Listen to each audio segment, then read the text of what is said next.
امام اعظم ابو حنیفہ علیہ رحمہ کسی سے قرض لینا تھا، دروازے پہ دستک دی، دھوپ میں آ کے کھڑے ہو گئے۔ کسی نے کہا حضرت دیوار کا سایہ پڑ رہا ہے تو آپ سائے میں کھڑے ہو جائیے۔ کہا کہ میں صاحب مکان سے قرض لینا ہے، میں ڈرتا ہوں یہ سایہ کہیں سود نہ بن جائے۔ جس سے قرض لینا ہو اس سے فائدہ لینا سود ہوتا ہے نا قرض کے علاوہ، تو کہیں یہ سود کی صورت نہ بن جائے، تو میں اس بات سے ڈرتا ہوں۔ صحابہ فرماتے ہیں ہم حرام کے ڈر سے کبھی حلال بھی چھوڑ دیا کرتے تھے۔ تو یہ دو طرح کے تاجر ہوئے، ایک وہ تاجر جو مال کمانا مقصد زندگی ہے، اور ایک وہ تاجر جن کا مقصد اللہ کی رضا ہے، اور یہ بھی پیٹ لگا ہوا ہے، ضروریات ہیں وہ بھی پوری کرتے ہیں۔ تیسرے تاجر وہ ہیں کہ جو چاہتے ہی ہیں کہ ہم ان اچھے لوگوں کی طرح بنیں، لیکن کچھ کمزوریوں کی وجہ سے ان سے کوتاہیاں بھی ہو جاتی ہیں، تو ان کے بارے میں ارشاد فرمایا، اے تاجروں کے گروہ، تم جب تجارت کرتے ہو تو اس میں کمی بیشی ہو جاتی ہے، کبھی کوئی لغو بات کر دی، کبھی کوئی ایسا معاملہ ہو گیا، تو اب اس کا مداوع کیسے کرو؟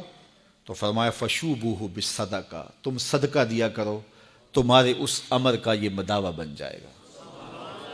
تو عام لوگوں کو یہ کہا کہ آپ کثرت کے ساتھ صدقہ دیا کریں، اپنے مال سے نکالیں، کچھ فیصد طے کر دیں اللہ کے نام سے۔ جب اللہ کو شراکت دار بنا لیں گے اپنے کاروبار میں، جب پارٹنر بنا لیں گے تو اسٹرانگ پارٹنر ہو تو گھاٹا نہیں نہ پڑتا، تو اپنے رب کو اپنے کاروبار میں شامل کر رہے ہیں، تمہارے کاروبار کے اندر گھاٹا نہیں پڑے گا انشاءاللہ۔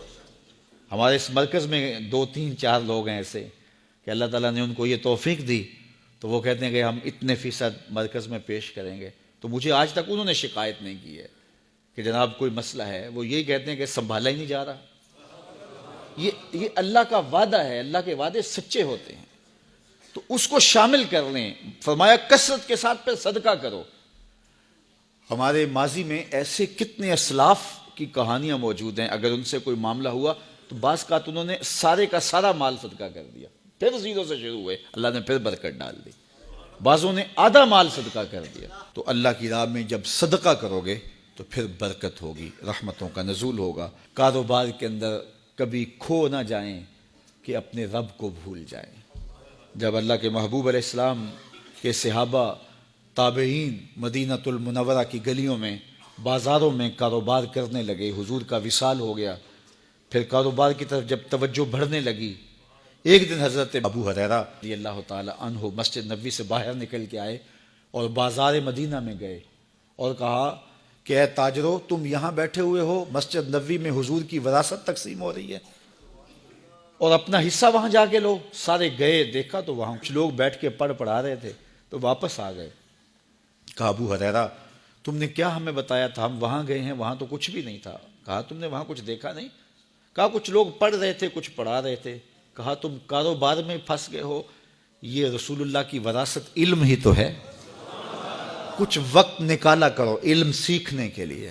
میں کہتا ہوں یہ 8 دن کے بعد جو جمعۃ المبارک کا موقع آپ کو ملتا ہے، اس کو اہتمام سے پڑھا کرو۔ ہمیں حکم دیا گیا بازار میں دیر سے جاؤ، جلدی واپس آؤ، مسجد میں جلدی جاؤ، دیر سے واپس آؤ۔ یہاں جتنی جلدی آؤ گے اتنی برکتیں ہوں گی۔ یہاں بیٹھنا بھی عبادت ہے، سانس لینا بھی عبادت ہے۔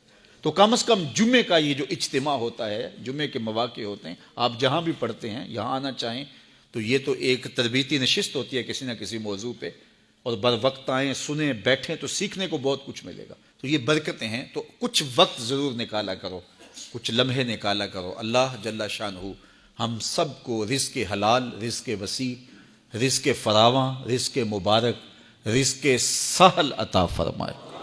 حرام کے ایک لقمے سے بھی اللہ ہمیں محفوظ فرمائے، ہماری نسلوں کو بھی اللہ حرام کے لقموں سے محفوظ فرمائے۔ اللہ ہمیں جو عطا کرے اپنے کرم سے اس پہ قناعت نصیب فرمائے، چونکہ قناعت اگر نہیں ہے تو جتنا بھی مل جائے کبھی پیٹ نہیں بھرتا۔ اور حضرت شیخ سعدی بولے پیٹ تو بھاری جاتا ہے، آنکھ ہی نہیں بھرتی۔ یہ بھرتی نہیں، اس کو 2 چیزیں بھریں گی، یا صبر کا پانی یا قبر کی مٹی۔ تو یہ سب کچھ یہاں رہ جانے والا ہے۔ اللہ نے جو دیا ہے اللہ آپ کو اور زیادہ دے۔ کاروبار کرو، محنت کرو، لیکن اپنے لیے وقت نکالو، اپنے امور علم کے لیے وقت نکالو، اپنے بچوں کے لیے وقت نکالو۔ ہمارا مقصد زندگی کمانا نہیں ہے، یہ ہمارا ایک ذیلی مقصد ہے، ذیلی مقصد۔ ہمارا حقیقی مقصد جو ہے وہ اللہ کو راضی کرنا ہے، اور اسی کے لیے ہم اس دنیا پہ آئے ہیں، اور اس کے لیے ہم وقت دیں۔ اللہ آپ سب کو سلامت رکھے اور فراوانی رزق، فراوانی علم، فراوانی رضائے الہی سے مالا مال فرمائے۔